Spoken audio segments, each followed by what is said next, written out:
ज़िंदगी क्या है अनासर में ज़हूर तरतीब, मौत क्या है इन्हीं अज्जा का परेशान होना। आजकल हमारे भी कुछ अज्जा इसी तरीके से परेशान हैं सोशल मीडिया के दौर में। हम आज इसी चीज़ के ऊपर बात करने वाले हैं। अगर आप ये समझने वाले हैं कि आजकल छोटी छोटी चीज़ें आपने महसूस किया होगा कि आपको पहले तो खुश कर देती थी। जैसे कि एक नई मूवी देख ली, दोस्तों के साथ कोई शाम गुजार ली, या किसी के एक सादा सा टेक्स्ट मैसेज ही आपको मूड चेंज करके रख देता था, आपको खुश कर देता था। सब कुछ में एक स्पार्क होता था। आप बेकरार होते थे, आप महसूस करते थे कि आप वाकई में सच में पुरजोश हैं। You don't have to make up for that. लेकिन अब वही मूवी बोरिंग लगती है, वही लोग बोझल बोझल से लगते हैं, उन्हीं जोक्स पे हंसी नहीं आती, और वही ज़िंदगी बहुत खाली खाली सी लगती है। आप बाहर से वही हैं लेकिन अंदर से कुछ गायब है। और सबसे अजीब बात, तुम्हें खुद समझ नहीं आती कि मसला क्या हो गया है आज के दौर में। आप कहते हो शायद मैं बदल गया हूँ, या शायद ज़िंदगी ऐसी ही हो गई है, ये शायद सबके साथ होता है, ये आई एम नॉट अलोन।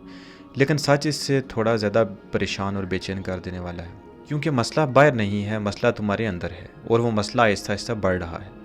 एक कहानी सुनो। एक लड़का था, नाम ज़रूरी नहीं है क्योंकि तुम भी हो सकते हो, मैं भी हो सकता हूँ। उसकी ज़िंदगी बिल्कुल नॉर्मल थी। कॉलेज, यूनिवर्सिटी, दोस्तों के साथ हंसी मजाक करना, रात को सीरीज़ देखना, सुबह देर से उठना, सब कुछ ठीक चल रहा था। वो खुश था, या कम अज़ कम उसे ऐसा लगता था। फिर आहिस्ता आहिस्ता कुछ बदलने लगा। पहले उसने महसूस नहीं किया, बस इतना हुआ कि उसे थोड़ा ज़्यादा बोरियत महसूस होने लगी। तो उसने क्या किया, उसने इंटरटेनमेंट की डोज ज़्यादा कर दी, ज़्यादा रीलें, ज़्यादा वीडियोज़, ज़्यादा गेम्स, और ज़्यादा अपने आप को बिज़ी कर लिया। जब भी खाली बैठता फ़ौरन फ़ोन उठा लेता, जब भी खामोशी आती फ़ौरन उसे किसी न किसी चीज़ से भर देता। शुरू में मज़ा आया, इनफैक्ट बहुत मज़ा आया, लेकिन चंद हफ्तों बाद उसे महसूस हुआ कि जो चीज़ें पहले उसे एक्साइट करती थी अब वो उसे एक्साइट नहीं कर रही। तो उसने डोज और बढ़ा दी, ज़्यादा स्क्रॉलिंग, ज़्यादा शोर शराबा। लेकिन जितना वो बढ़ रहा था उतना ही अंदर से खाली हो रहा था। और आहिस्ता आहिस्ता एक दिन वो अपने कमरे में बैठा था, फ़ोन हाथ में था और स्क्रीन चल रही थी, वीडियो बदल रही थी, लेकिन उसका दिमाग नहीं बदल रहा था।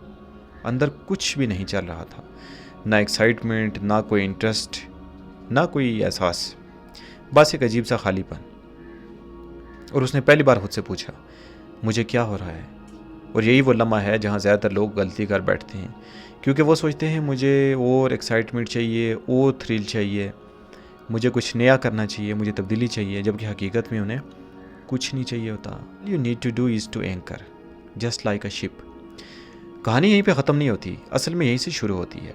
उस लड़के ने उस दिन के बाद कुछ बदलने की कोशिश नहीं की, क्योंकि उसे लगा अब ये बस एक स्टेप है, थोड़ा सा मूड ख़राब है, ठीक हो जाएगा। और यहीं सबसे बड़ी गलती कर दी, क्योंकि जो चीज़ आहिस्ता आहिस्ता आती है वो आहिस्ता आहिस्ता ही तुम्हें खा भी जाती है। अगले कुछ दिनों में उसने महसूस किया कि पहले से ज़्यादा फ़ोन पर वक्त गुजार रहा है। सुबह उठते ही फ़ोन, खाना खाते फ़ोन, सोते फ़ोन, वॉशरूम में फ़ोन, और बीच में जो भी खाली वक्त मिलता वो भी फ़ोन। लेकिन ये सिर्फ एक आदत नहीं थी, एक फ़रार बन चुका था। किससे? खुद से। वो जितना मसरूफ़ होता जा रहा था उतना ही उसे अपने अंदर जाने से डर लगने लगा था।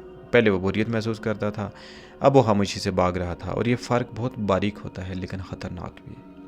आहिस्ता आहिस्ता उसका अटेंशन स्पैम कम होने लगा। वो एक चीज़ पर फोकस नहीं कर पा रहा था, एक वीडियो तक पूरा देखना मुश्किल हो गया था, एक बातचीत में बने रहना मुश्किल हो गया था। सब कुछ बिखरा हुआ था, जैसे उसका दिमाग छोटे छोटे टुकड़ों में बट गया हो। और यही वो नुक्ता है जहाँ ज़्यादातर लोग खुद को इल्ज़ाम देने लगते हैं। मेरे अंदर डिसिप्लिन नहीं है, मैं सुस्त हो गया हूँ, मुझ में हौसला नहीं है। लेकिन सच कुछ और है, ये सुस्ती नहीं है, तुम्हारा दिमाग बदल रहा है, इसकी न्यूरोकेमिस्ट्री चेंज हो रही है। और वो लड़का भी यही महसूस कर रहा था, लेकिन उसे समझ नहीं आ रहा था कि ये क्यों हो रहा है। और यही वो जाल है जहाँ लोग फंस जाते हैं। तुम बोरियत से भागते हो, फिर बिज़ी होने की कोशिश करते हो, फिर जब बिज़ी होते होते तुम्हारा माइंड इतना ओवरलोड हो जाता है कि तुम खुद से मिलने के काबिल नहीं बचते। और फिर जब तुम खुद से मिलने की कोशिश करते हो तुम्हें डर लगता है। उस लड़के के साथ भी यही हो रहा था। वो अब सिर्फ बोर नहीं हो रहा था, वो बेतल्लक था खुद से, लोगों से, हकीकी दुनिया से। और सबसे ख़तरनाक बात, उसे नॉर्मल लगने लगा था, क्योंकि उसके आसपास भी सब लोग ऐसे ही थे, हर कोई फ़ोन में मसरूफ़, हर कोई मशगूल। तो उसे लगा शायद यही नॉर्मल है, लेकिन ये नॉर्मल नहीं है। ये एक नमूना है, एक ऐसा नमूना जो तुम्हें आहिस्ता आहिस्ता बेहिस बना देता है और तुम्हें पता भी नहीं चलता। अगले दिन उसने कुछ मुख्तलिफ करने की कोशिश की। उसने फ़ैसला किया कि आज फ़ोन कम इस्तेमाल करूँगा। बस फोकस करूँगा, काम करूँगा, नॉर्मल रहूँगा। लेकिन 10 मिनट बाद ही उसका हाथ खुद फ़ोन की तरफ उठ गया। उसने खुद को रोका, फिर 2 मिनट बाद फिर वही खींचा हो, जैसे अंदर कोई खींच रहा हो, जैसे कंट्रोल उसका नहीं किसी और का हो। यही वो लम्हा है जहाँ सच सामने आता है। तुम्हारा दिमाग तुम्हारे खिलाफ काम कर रहा है। जब तुम स्क्रॉल करते हो, जब तुम रीलें देखते हो, जब तुम बेतरतीब रैंडम किस्म की वीडियोस देखते हो, हर बार तुम्हारे दिमाग में केमिकल खारिज होता है जिसका नाम तो आपने बहुत सुना होगा, डोपामिन। मसला डोपामिन नहीं है, मसला है इसका नमूना। पहले तुम्हारा दिमाग डोपामिन खारिज करता था जब तुम कुछ हासिल करते थे, कुछ सीखते थे, कुछ तख्लीक करते थे, कुछ रियल करते थे। मतलब मेहनत, इनाम, हार्ड वर्क, देन रिवार्ड। लेकिन अब जो मॉडल है वो टोटली चेंज हो गया है।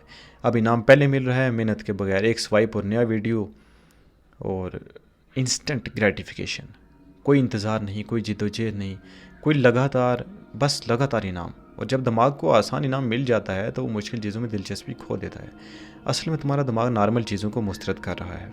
उस लड़के को भी यही समझ आने लगा था आहिस्ता आहिस्ता, लेकिन एक और तय बाकी थी, सबसे ख़तरनाक, जज्बाती बेहिसी, इमोशनल डिटैचमेंट। एक दिन उसने महसूस किया कि वो ज़्यादा खुश हो रहा है ना ज़्यादा दुखी, बस बेअसर, बेलुत्फ। पहले छोटी चीज़ों से खुशी मिलती थी, अब नहीं मिलती। पहले किसी की बात दुख पहुंचाती थी, अब नहीं। जैसे जज्बात बेहिस हो गए थे, क्योंकि जब दिमाग लगातार डोपामिन की पीक्स हिट करता है तो ख़ुद को बचाने के लिए हसासियत को कम कर देता है। मतलब तुम्हें महसूस करने के लिए अब ज़्यादा एक्साइटमेंट चाहिए, ज़्यादा थ्रिल चाहिए, और यही एडिक्शन का सेंटर है। आप नॉर्मल तौर पर मुतमईन नहीं होते तो ज़्यादा इंटेंस चीज़ ढूंढते हैं, और ये लूप चलता रहता है। अब तक आपको समझ आ चुका है मसला क्या है, लेकिन असल सवाल अभी वही है, इससे बाहर कैसे निकले। क्योंकि समझना आसान है, बदलना नहीं। उस लड़के के साथ भी यही हुआ। उसे अब सब समझ आने लगा था, डोपामिन, मशगूलियत, बेहिसी, लेकिन फिर भी वो इसी नमूने में फंसा हुआ था। क्योंकि आगही शुरुआत है, बाहर निकलना नहीं। एक रात वो फिर से बिस्तर पर लेटा हुआ था, फ़ोन हाथ में, स्क्रॉल कर रहा था, बगैर सोचे, बगैर रुके, जैसे ऑटो पायलट पर हो। फिर अचानक उसने खुद को देखा, हकीकत में देखा। उसने स्क्रॉल करते हुए उससे पूछा, मैं ये क्यों कर रहा हूँ? कोई जवाब नहीं आया, बस एक खाली खामोशी। इस खामोशी में एक छोटी सी वजाहत आई, मैं काबू में नहीं। और ये हकीकत का एहसास सब कुछ बदल देता है। क्योंकि जब तक तुम्हें लगता है I am not here to choose, तब तक यू आर स्टक। लेकिन जैसे ही तुम्हें नज़र आता है आई एम रिएक्टिंग में, तो रद्द अमल दे रहा हूँ, तुम्हारे पास इंतखाब वापस आ जाता है। उसने इसी लम्हे में एक छोटा सा फैसला किया, बड़ा नहीं, ड्रामाई नहीं, नॉट मेलोड्रामेटिक, बट एक छोटा सा। आज मैं 10 मिनट बगैर फ़ोन के बैठूंगा। उस लड़के ने अगले दिन एक और छोटा कदम लिया। उसने सुबह उठते ही फ़ोन नहीं उठाया। पहले 15 मिनट में बस बैठा रहा, कुछ ख़ास नहीं किया, लेकिन उसने महसूस किया उसका दिमाग आहिस्ता आहिस्ता पुरसकून हो रहा है। उसने अपनी आदत पूरी तरह तब्दील नहीं की, उसने बस सिस्टम को चेंज किया। ही चेंज द सिस्टम। छोटी तब्दीलियाँ, फ़ोन को दूसरे कमरे में रखना, नोटिफिकेशंस को ऑफ़ कर देना, रैंडम स्क्रॉलिंग बंद कर देना, जानबूझकर अपने आप को बोर करना, दिन में 1 या 2 बार ही सोशल मीडिया चेक करना, कुछ भी इंटेंस नहीं, बट कांस्टेंट। और फिर आहिस्ता से सब कुछ दोबारा से इंटरेस्टिंग होने लगा।